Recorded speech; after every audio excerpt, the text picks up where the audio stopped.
నమస్తే welcome to reflection news.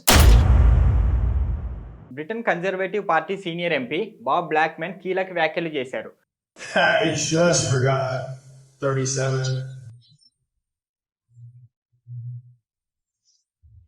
Put it in. 19. జైపూర్లోని constitutional క్లబ్లో జరిగిన హైటీ కార్యక్రమంలో మాట్లాడిన ఆయన పాకిస్తాన్ జమ్మూ కాశ్మీర్ నుంచి ఆక్రమించిన ప్రాంతాలు అంటే పాకిస్తాన్ ఆక్యుపైడ్ కాశ్మీర్ను భారత్లో విలీనం చేయాలని స్పష్టం చేశారు. గతంలోనూ పాకిస్తాన్ ఆక్రమణను వ్యతిరేకించానని ఎప్పటికీ వ్యతిరేకిస్తూనే ఉంటానని ఆయన అన్నారు. ఆర్టికల్ 370ని మోడీ ప్రభుత్వం రద్దు చేయడాన్ని కూడా ఆయన సమర్థించారు.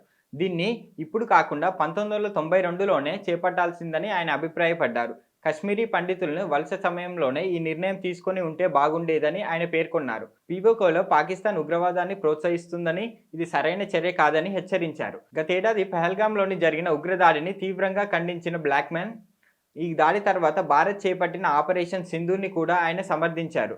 కొన్నేళ్లుగా జమ్మూ అండ్ కాశ్మీర్లో పరిస్థితులు మెరుగుపడుతున్నాయని, శాంతి నెలకొన్నట్లు భావించానని, కానీ పహల్గాం దాడితో ఉగ్ర సమస్య మళ్లీ వెలుగులోకి వచ్చిందని ఆయన అన్నారు. సరిహద్దుల్లో ఉగ్రవాదాన్ని విస్తరిస్తే ఇరు దేశాల మధ్య కాల్పుల విరమణ ఒప్పందం ఉల్లంఘనకు దారితీస్తుందని పాకిస్తాన్కి హెచ్చరించారు.